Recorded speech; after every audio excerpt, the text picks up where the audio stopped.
All right, so right after the show last week, see, I mean, it feels like a thing. I know it's not a thing because we're not that big, but Right. it feels like a thing because right after the show, everything gets released. Like last time we did the pre-show show, or the show prep show, and then Zillow announced that they're no longer iBuying. So it seems like Yeah. right after we get done with this stuff, they do. All right, so this one is the Fed holds rates near zero, yet some borrowing costs are already on the rise. Oh man, that sucks. So this article really came out about last week. Oh man, look at all the pop-up notifications. No thanks. Subscribe, get pro. They're trying to do the Housing Wire Pro thing. CNBC's trying to do that now. All right, even though the Federal Reserve didn't raise the benchmark rate Wednesday, the days of low rates are clearly numbered. All right, here it is. Like agents, this is your chance to actually say rates are going to go up and be right. Clearly Reports numbered. of hotter yeah. Reports of hotter than anticipated inflation have paved the way for the central bank to unwind last year's bond buying, while the Fed said that interest rates will stay near zero for now. The tapering of bond purchases has been seen as a first step on the way to interest rate hikes. That will inevitably impact what rates consumers pay. The rest of this article is from CNBC.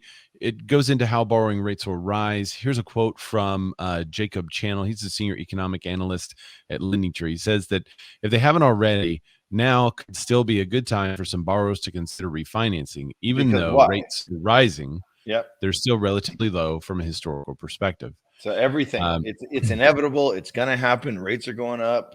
The sky is going to fall. Rome is burning. And just to kind of quickly define, we've talked about this a couple of times, but always just to kind of mention it, to summarize the Fed as best way I can, the Fed has a two-part job, right? They want to maintain full employment and they want to keep inflation from happening. So they lower rates to get businesses to borrow more money, to be more productive. So they have to hire more people. They try to hire more people. That unemployment rate gets down towards 4 or 5%, and that's kind of considered full employment.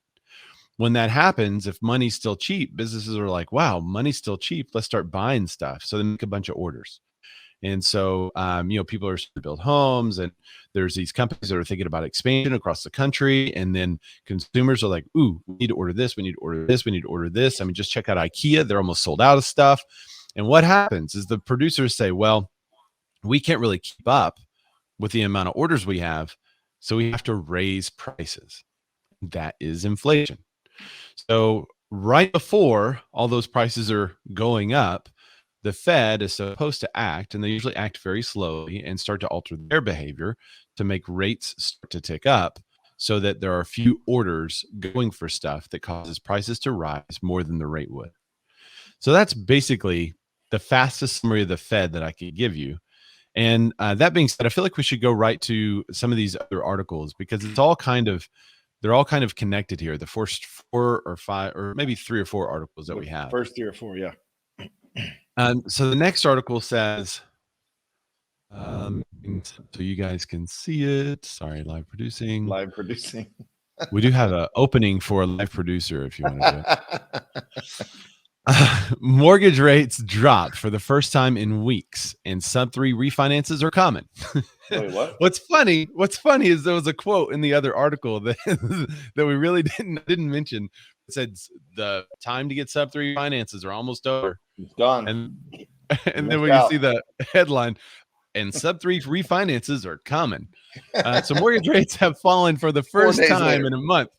So if you last week heard what the Fed was saying, and then you went on Facebook and was like, oh my gosh, guys, this is time to buy. Rates are about to go up. Mortgage rates have fallen for the first time in a month. A closely watched survey shows, and while America's benchmark mortgage rate remains above the 3% threshold, much cheaper rates are widely available. The lower rates, a welcome development for buyers refinancing homes, are likely a short-term blip. And that's the key differentiation to make on your social media as you talk about this stuff. With the economy on the upswing, the Federal Reserve set to undo its policies and have been holding down borrowing costs. If you've been wanting to refinance to a lower rate, basically now's the time. Don't wait any longer. It goes into some of those details that we won't dive into about the specific rates and where they are, but interesting juxtaposition to maybe what the other one was. And then at the same And at the same time, this one came out. Is this today that Yeah. this one came out? Mm-hmm. So this one's also on CNBC. Like every time that there's a warning, like, ooh, rates are about to change, rates are gonna go up a whole lot, we have these articles. Borrowers rush to refinance. This is a week later than the other one. Borrowers rush to refinance as mortgage rates drop for a second week. That's weird. It's weird. It's super interesting. I mean, I know there's people that have a far better understanding of how the actual rate fluctuates than I do. Right. I just have kind of a basic understanding of the Fed's job and some of the levers they pull to make things happen. But the economy as a whole affects rates too. It's just mortgage rates fell for the second straight week last week, and that helped to boost refinance demand. As a result, total mortgage application volume rose 5.5%. But, most of the people that watch the show are realtors and lenders. Lenders really care about that refinance because they're making a lot of money off of it. But one of the things that real estate agents are looking at is mortgage application. Mortgage applications to purchase a home increased 3% for the week, but were 4% than the same week a year ago. Which there's been a big discrepancy there, right? Like, yeah, it's lower and it's 19% lower than a year ago. And there were big discrepancies. So now it's much closer. So it's very interesting to have this happen in late October. I feel like it's pretty strong. Right? Yeah. Go ahead. Edward Caro is all right. So we're on StreamYard. Okay. And whenever somebody, like if you guys like it, right, you can hit the heart, you can hit the thumbs up, you can hit the laughing emoji, or you can hit the like meanie face, the angry emoji. And when you hover over it to see what people have hit, I can see that Debbie Warren, she loved it. Thank you, Debbie. And I can see Facebook angry, Edward Caro. I don't know when he hit it, but that's pretty funny. Yeah, if you guys are angry at the show, please let Facebook know. Hit that anger button.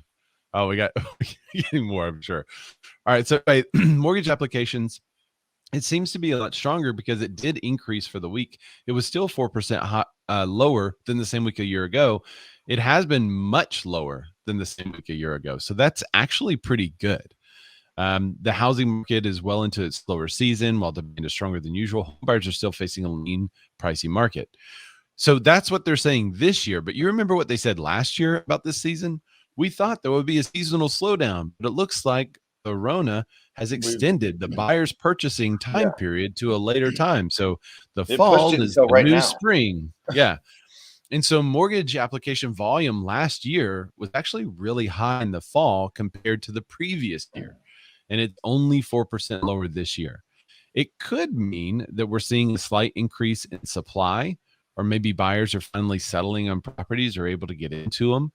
There was a house a week ago that only had 3 offers on it. I was like, wow. My newest listing got 3 offers.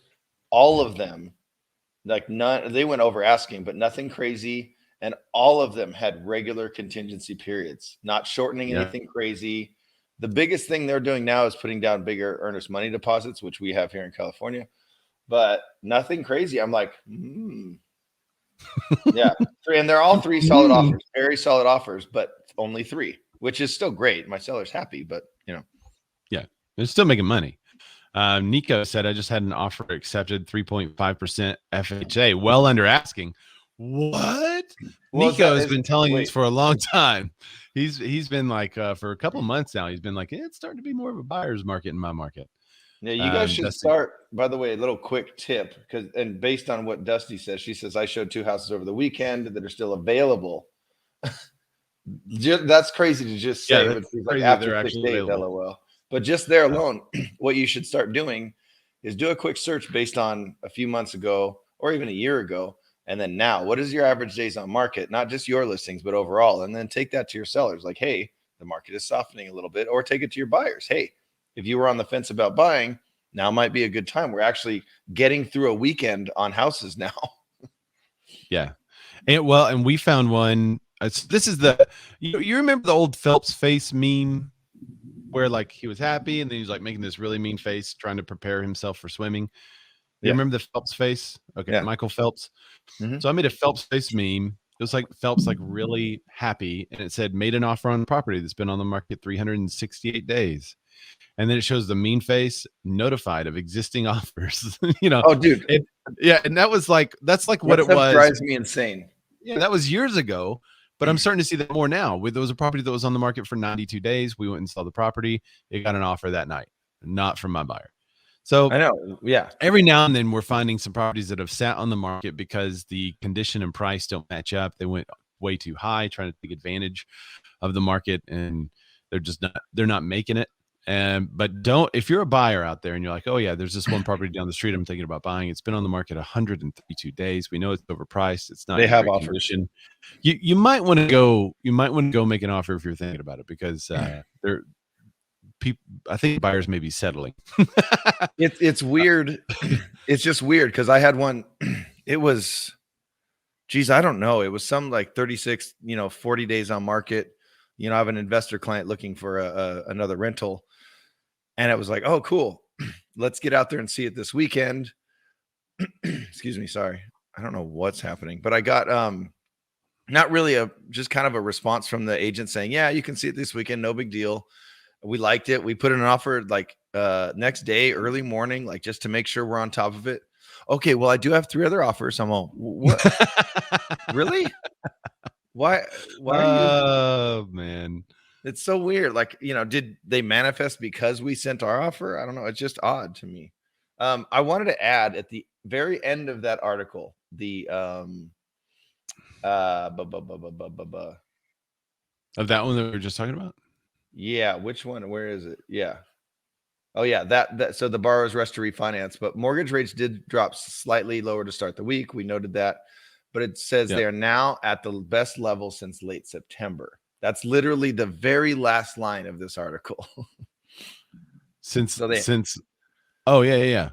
Since the end of September, yeah. So they had to add something in there. At the very end, the positive. Hey, they're really good, but hey, they're good. Well, and we have another article. We'll probably just kind of skip through this one really quickly, but cash out refis obviously increased. So cash out refis is when buyers or sellers mainly, when sellers are seeing a huge increase in the value of their home, a lot of sellers will take out money and then put that money back into their home with a remodel. They'll go on vacation. They'll do whatever they want to do with it. So this article comes to us from the Realtors Magazine that we all pay for, so you should read. It says cash out refis surge as owners use equity gains. Double-digit annual gains fueling homeowner wealth. Owners have gotten richer, and they've started to take advantage of added equity. So I kind of wanted to know from our listeners who are joining us on Facebook, YouTube, and I almost said Instagram, Facebook, YouTube, and Clubhouse. I want to know if you're seeing people put that money back into their house and start home improvement projects, or if people are just taking out the money and maybe buying other properties. We've had investors do that where they use that as a down payment on another house or something like that, and then they'll cash out refi that one as well after they remodel it. Yeah, so I want to know what's going on. Investors, we're going to hit a thing on ADU, but they were going to do an ADU for themselves to kind of just make their house bigger, and it would add some sort of value. We don't know yet, but we'll read the article. But they instead decided to just take the money out. Now they're going to invest and have a long-term property, rental. Yeah, it's kind of a no-brainer with what they've made. They're here in Rancho with what they've made in the last year and a half.